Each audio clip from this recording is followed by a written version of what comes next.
Whether you're a crypto novice or a seasoned investor, this beginner's guide is your starting point to understanding the revolutionary technology behind Bitcoin and how it's changing the face of finance.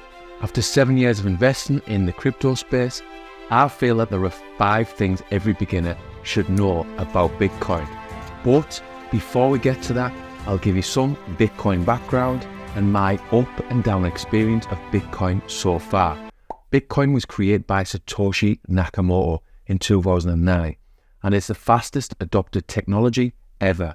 Well, before AI has started to kick in with things like ChatGPT. Anyway, Bitcoin is a type of digital currency that is decentralized, meaning that it's not controlled by any government or financial institution. Instead, the Bitcoin network is maintained by a community of users. It is number 1 in terms of market cap and is seen as the safest way to invest into crypto. Let me take you back to Christmas Day 2015 when I was first told about Bitcoin.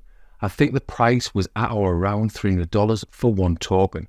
I didn't have a clue about Bitcoin or crypto and totally dismissed it. I started investing in crypto in 2017, but not Bitcoin. I was just FOMOing into altcoins at the time. It took me 5 years to fully understand the importance of Bitcoin, and this was at the start of 2022. What pushed me towards Bitcoin was a deeper understanding of the current broken financial system. Learn about things like inflation, QE, money printers, etc., and I feel you will be nudged towards Bitcoin. Anyway, the 5 things beginners should know in my opinion. Number 1 is decentralization. Bitcoin operates on a decentralized network, meaning it's not controlled by any single government or institution. This ensures that no one entity has absolute control over the currency, making it resistant to manipulation. Fiat currency can be manipulated. The share price of a company can be manipulated. The price of gold can even be manipulated. Bitcoin cannot be manipulated.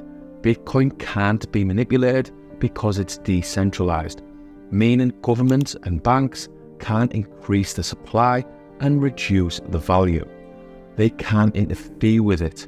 My honest opinion is that if you look at the history of money and you look at the current broken financial system, you will realize that our banking system is broken and does need fixing. This is what led to Bitcoin back in 2009. Number 2 is limited supply. Unlike traditional currencies, there is a capped supply of Bitcoin of 21 million. This scarcity is designed to mimic precious metals like gold, giving Bitcoin a store of value. As demand increases, the limited supply could potentially drive up its value. Every 10 minutes a block is mined that produces 6.25 Bitcoin, and the miner is rewarded with Bitcoin for validating and securing the network. Miners are rewarded for their time, effort, and for the value they bring to the network.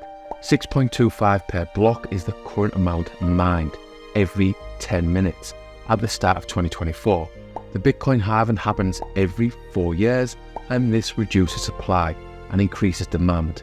Next halving is going to be around April 2024. After the halving, 3.125 will be produced per block every 10 minutes. Because the total supply is limited to 21 million and the available supply is halved every 4 years, this is seen as deflationary, the opposite of governments and banks printing huge amounts of money and causing high inflation. Number 3 is blockchain technology. Bitcoin transactions are recorded on a public ledger called the blockchain. This technology ensures transparency and security, as every transaction is linked and cannot be altered retroactively. Understanding the basics of blockchain is crucial to grasping the essence of Bitcoin. Miners secure the network, and as the name suggests, mine new Bitcoin. This is done on blockchain technology.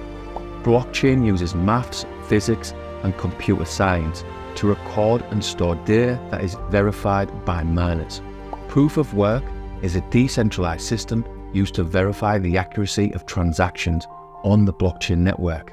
Proof of work removes the need for intermediaries to monitor and manage transactions in our accounts.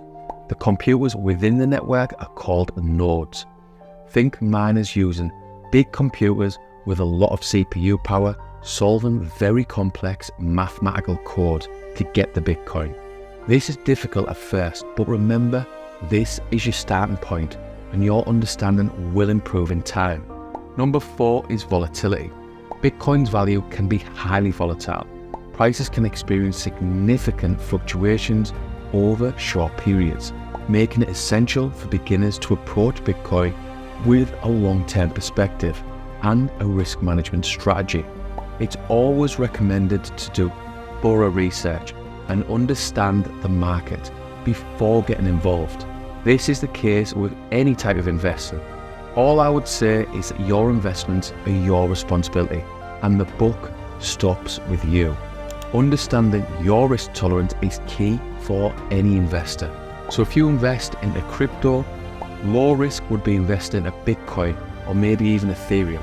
High risk would be investing in altcoins outside the top 50 or even the top 100 in terms of market cap. If you think long term, like 5 or even 10 years, when crypto investing, this will insulate you against the volatility of the market. Number 5 is security. Bitcoin uses advanced cryptographic techniques to secure transactions and control the creation of new units. Public key cryptography is employed where each user has a pair of cryptographic keys, a public key used as an address for receiving funds, and a private key kept secure and used to sign transactions. This ensures that only the owner of the private key can authorize transactions. Understanding how to secure and manage your private keys is crucial to safeguarding your Bitcoin holdings. Buy your Bitcoin on exchanges, but store it in a wallet. You have hot wallets which are online and cold wallets which are offline. Not your keys, not your crypto, is referring to keeping your Bitcoin on an exchange. This is seen as high risk. Exchanges are attractive targets for hackers due to the large amount of cryptocurrencies stored in their wallets. Third-party risk is when you are essentially trusting a third party to secure and manage your assets. You control your private key in your private wallet and storing your Bitcoin in a cold wallet. Your cold private wallet is seen as the safest, most secure way to go. My hope is that by watching this video, it encourages you to learn about Bitcoin and eventually invest in a Bitcoin. Don't think it's too late because of the high price. This is a mistake I made right up until 2022. Because when you get Bitcoin, you realize that a small amount of Bitcoin, like 0.1 or even 0.01 Bitcoin, is better than 0 Bitcoin. Overall, Bitcoin is a revolutionary digital currency that offers a decentralized and secure way to transact and store value, challenging traditional financial systems. Anyway, thanks for taking the time to watch this video.